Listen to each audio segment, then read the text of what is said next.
حضرت عائشہ رضی اللہ تعالیٰ عنہ بیان کرتی ہیں، میں اپنے اس حجرے میں جس میں رسول اللہ صلی اللہ علیہ وآلہ وسلم مدفون ہیں چلی جایا کرتی تھی اور یہیں اپنی چادر اتار دیا کرتی تھی، اور میں دل میں کہتی تھی وہ تو میرے شوہر ہیں اور دوسرے میرے والد ابو بکر صدیق ہیں۔ جب حضرت عمر رضی اللہ تعالیٰ عنہ کو ان کے ساتھ دفن کیا گیا تو اللہ کی قسم میں عمر سے حیا کی وجہ سے اپنے اوپر اچھی طرح چادر لے کر داخل ہوتی تھی۔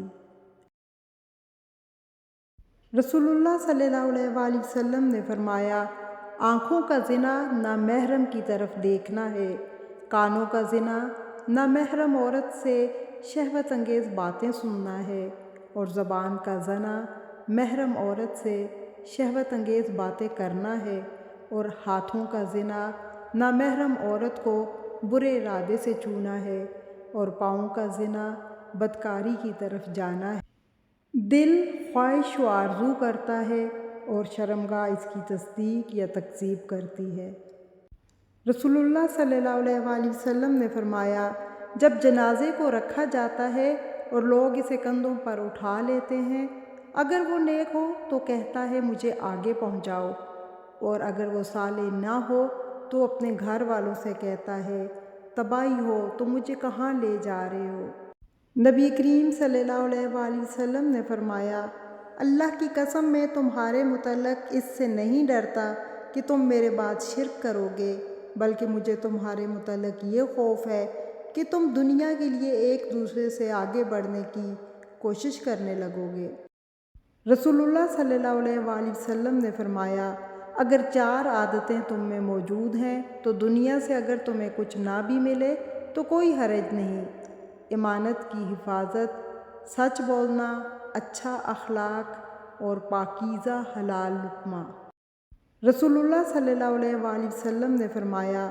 اگر 4 عادتیں تم میں موجود ہیں تو دنیا سے اگر تمہیں کچھ نہ بھی ملے تو کوئی حرج نہیں: امانت کی حفاظت، سچ بولنا، اچھا اخلاق اور پاکیزہ حلال لقمہ۔ حدیث: اللہ نے تم پر ماں کی نافرمانی حرام قرار دی ہے، اور والدین کے حقوق نہ دینا اور ناحق ان سے مطالبات کرنا بھی حرام قرار دیا ہے۔ لڑکیوں کو زندہ دفن کرنا بھی حرام ہے، اور قیل و قال یعنی فضول باتیں، کثرت سوال اور مال کی بربادی کو بھی ناپسند کیا ہے۔ حدیث: شیطان تم میں سے کسی شخص کے سر کے پچھلے حصے پر جب وہ سو جائے 3 گرہیں باندھتا ہے، وہ ہر گرہ پر یہ کہہ کر مارتا ہے تیرے آگے لمبی رات ہے، سو جا۔ پس اگر وہ شخص جاگے اور اللہ کا ذکر کرے تو ایک گرہ کھل جاتی ہے، اگر وضو کرے تو دوسری، اگر نماز پڑھے تو تیسری گرہ بھی کھل جاتی ہے، اور پھر وہ صبح کو تر و تازہ ہو کر اٹھتا ہے۔ شہید 5 قسم کے ہوتے ہیں: طاعون میں ہلاک ہونے والا، پیٹ کی بیماری میں ہلاک ہونے والا، ڈوب کر مرنے والا، دب کر مر جانے والا، اور اللہ کے راستے میں شہادت پانے والا۔ نبی کریم صلی اللہ علیہ وآلہ وسلم نے ارشاد فرمایا،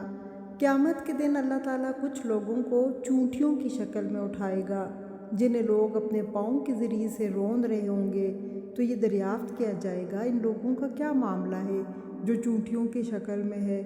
تو کہا جائے گا یہ وہ لوگ ہیں جو دنیا میں تکبر کرنے والے تھے۔